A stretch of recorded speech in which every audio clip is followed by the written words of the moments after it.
Every June, my luggage was packed before my golden child brother, Leo, even finished his last day of school. While my parents planned lavish trips to Hawaii, Disney World, and Europe, claiming they could only afford 3 tickets, I was shipped off to my eccentric Aunt Clara's rural farm. For 9 straight years, I watched their sun-drenched family photos on social media while I hauled hay and fixed tractors. They told me I was helping family, but I knew the truth. I was an inconvenience. What my parents didn't realize was that Aunt Clara was secretly teaching me financial independence, estate management, and how to build a life completely separate from them. The day I walked across the graduation stage, I vanished. I was already unpacked in another state, they just didn't know which one. And by the time they finally tracked me down 4 years later, the tables had completely turned. My name is Hannah, and I am 32 years old. Looking back, my childhood was defined by a single, undeniable truth. My family was divided into 2 distinct tiers. At the top was my younger brother, Leo, the golden child whose every breath was celebrated as a milestone. And at the bottom was me, the inconvenient extra obligation that my parents seemed constantly eager to shuffle out of sight. The inequality was subtle at first, a bigger birthday present for Leo here, an overlooked achievement of mine there. But by the time I turned 9, my parents perfected a system to ensure their ideal family dynamic was never disrupted by my presence.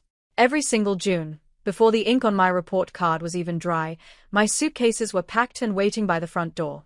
My parents called it an exciting summer getaway, but we all knew what it really was. I was being shipped off to my Aunt Clara's modest farm in rural Ohio for 3 months straight. Meanwhile, my parents and Leo packed their bags for luxury family vacations.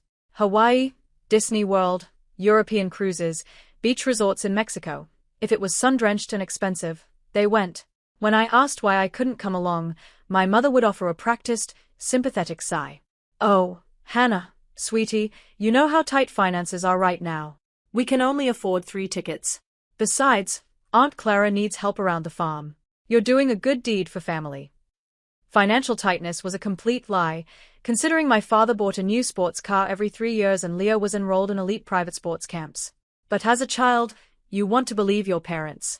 So every summer, I sat on Aunt Clara's creaky porch, watching weeks turn into months, while my family lived a completely different life thousands of miles away. When they returned in late August to pick me up, they brought photo albums overflowing with pictures of the 3 of them smiling on beaches, posing in front of monuments, and eating at high-end restaurants.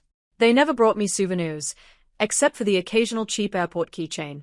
I was expected to sit quietly, listen to their thrilling stories, and smile while Leo bragged about his adventures. I was 9 years old when the routine started, and by the time I was 17, nothing had changed. 9 consecutive summers. 9 years of watching my family pretend on social media and in front of relatives that they were a perfect, tight-knit unit, while conveniently editing me out of every single summer memory. Sitting in Floyd's old leather chair back at home during the school months, or helping haul hay in Ohio during the summer, a cold realization settled in my chest. I wasn't just left out because of money, I was left out because they genuinely preferred their life without me. I was an afterthought in my own home. While my parents thought they were punishing me by sending me away every summer, they had actually handed me the greatest advantage of my life without even knowing it. Aunt Clara was my father's older sister, and to the rest of the family, she was just an eccentric, quiet woman who lived in a plain farmhouse and drove a 10-year-old pickup truck.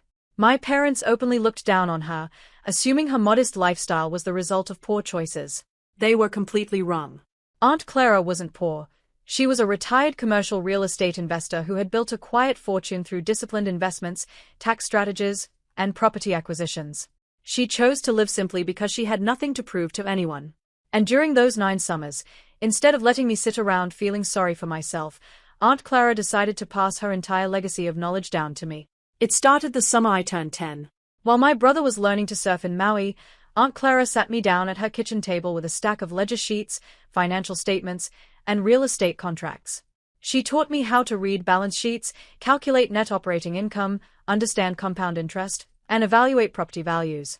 "Hannah," she told me one evening as we sat on the porch, reviewing local land listings, "your parents measure wealth by what they can show off to the neighbors. Real wealth is what you own that works for you while you sleep. They think they are dumping you here, but we're going to make sure you never have to depend on them, or anyone else, for the rest of your life."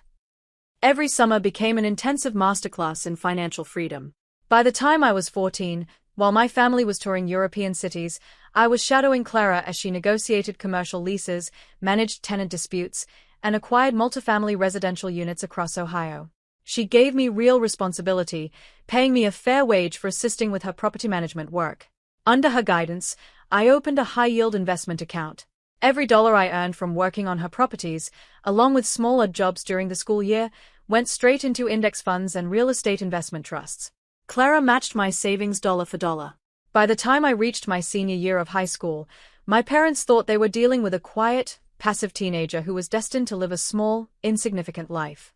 They had no idea that behind my quiet demeanor was an 18-year-old girl with an advanced understanding of corporate finance, thousands of dollars in high-yield accounts, and a strategic mind sharpened by 9 years of high-stakes mentorship. I kept every bit of it a complete secret, playing the part of the dutiful, overlooked daughter until the exact moment I could break free. The defining moment arrived on the afternoon of my high school graduation. I had studied relentlessly for 4 years, balancing my schoolwork with Aunt Clara's financial modules, and finished near the top of my class. I didn't expect a lavish celebration, but I naively hoped my parents would at least take me out for a quiet dinner to mark the milestone. Instead, as I walked into the kitchen wearing my cap and gown, my father didn't even look up from his tablet. My mother was busy packing a set of brand-new designer suitcases in the hallway. Leo had just won a regional middle school soccer tournament, and to celebrate, my parents had booked an impromptu 10-day trip to an all-inclusive resort in Cabo. "We're so sorry we can't make your graduation dinner tonight, Hannah," my mother said, barely pausing as she folded a silk dress. "The flight leaves in 3 hours, and this resort deal was just too good to pass up. Leo worked so hard for that trophy. We left $20 on the counter so you can order yourself a pizza." They didn't even stay to see me take a single graduation photo. As their taxi pulled out of the driveway, taking them off to another luxury getaway, I didn't cry. The time for tears had passed years ago. Instead, a cold, absolute sense of resolve took over. While they were mid-air over the Gulf of Mexico, I executed my exit strategy with military precision. Over the previous 6 months, with Aunt Clara's guidance, I had secretly secured a small, charming studio apartment in downtown Chicago, right near a reputable commercial brokerage firm where Clara had arranged an entry-level property management position for me. I pulled 2 large suitcases out from under my bed, the same ones I had taken to Ohio every summer. I packed every piece of clothing I owned, my academic records, my birth certificate, and my legal documents. I cleared out my local bank account, transferring every cent into the private investment portfolio Aunt Clara and I had established. Before leaving the house for the final time, I set my house key on the kitchen counter, right next to the crisp $20 bill my mother had left for my celebration pizza. I didn't leave a dramatic note or a tearful goodbye letter. I drove straight to the bus station, boarded an overnight express to Chicago, and turned my phone off. The moment I arrived in the city, I purchased a new phone with a completely new number, wiped my old social media accounts, and severed every digital tie to my past. By the time my parents returned from Cabo 10 days later, expecting to find their quiet, submissive daughter waiting to be packed off to Ohio once again, I was already unpacked in a new state, settled into my apartment, and sitting at my desk for my first day of work. They had no idea where I was, and for 4 long years, they wouldn't find out. For 4 long years, my life was defined by absolute focus and rapid growth. While my former family lived in complete ignorance of my whereabouts, I was quietly building an empire in Chicago. Working as a junior commercial asset manager, I applied every single principle Aunt Clara had taught me. I worked 14-hour days, negotiated leasing contracts, and analyzed market trends. By the time I turned 22, leveraging my savings and a joint investment structure with Clara, I purchased my very first multifamily residential property, an 8-unit brick building in a rapidly gentrifying neighborhood. Meanwhile, back home, my parents' reckless financial reality was finally catching up with them. Without Aunt Clara or me around to act as their emotional sounding board or unseen safety net, their lifestyle spiraled out of control. My father continued to finance luxury cars he couldn't afford, while my mother poured tens of thousands of dollars into funding my brother Leo's failing luxury lifestyle and speculative business ventures. Leo had grown into an entitled adult who refused to hold down a steady job, fully expecting my parents to bankroll his life forever. To maintain their illusion of wealth, my parents took out second and third mortgages on their home, maxed out personal lines of credit, and accumulated high-interest debt.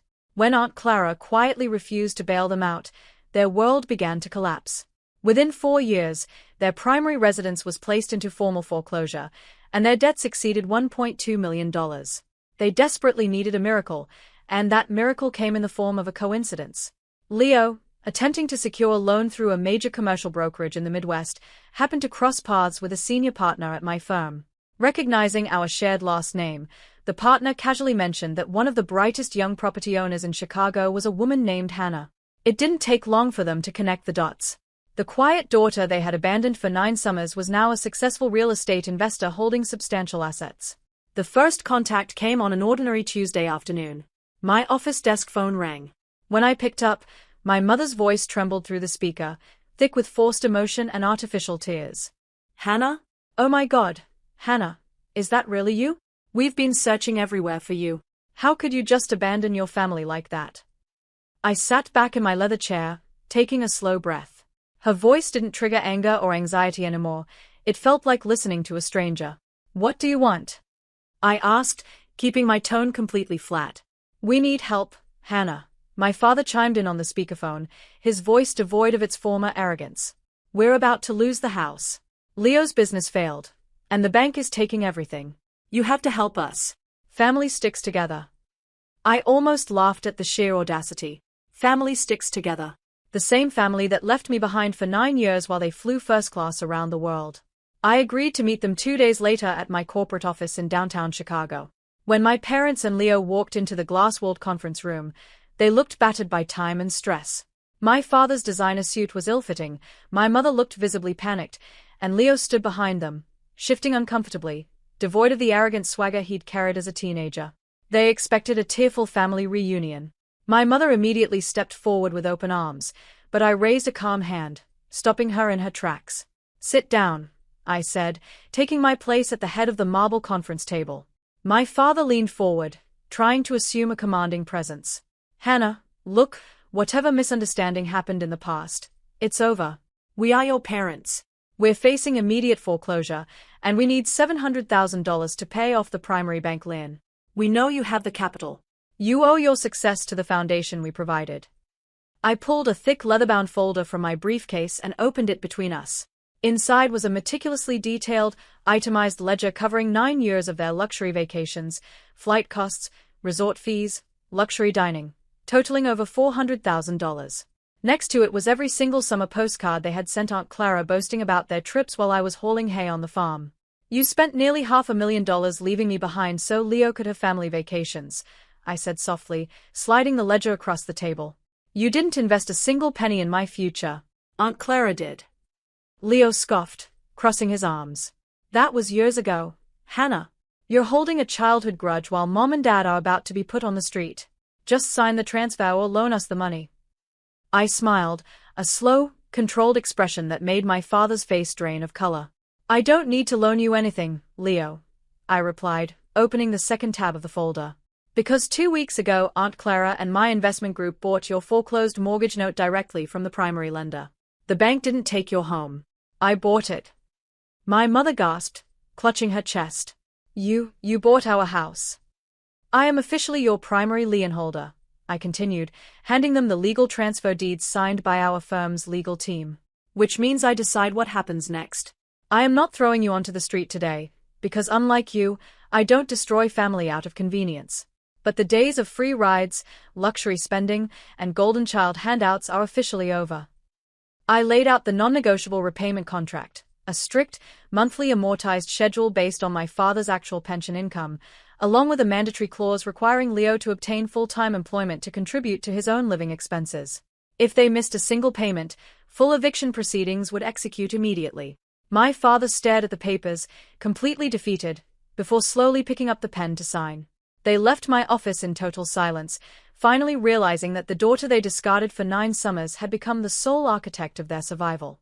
I stood by the window, watching them walk down the busy Chicago street, feeling no malice, only the immense, quiet power of a life built on my own terms. If you were put in my position, would you have bought their debt to enforce strict terms, or would you have walked away completely? Let me know in the comments below, and don't forget to like and subscribe for more stories.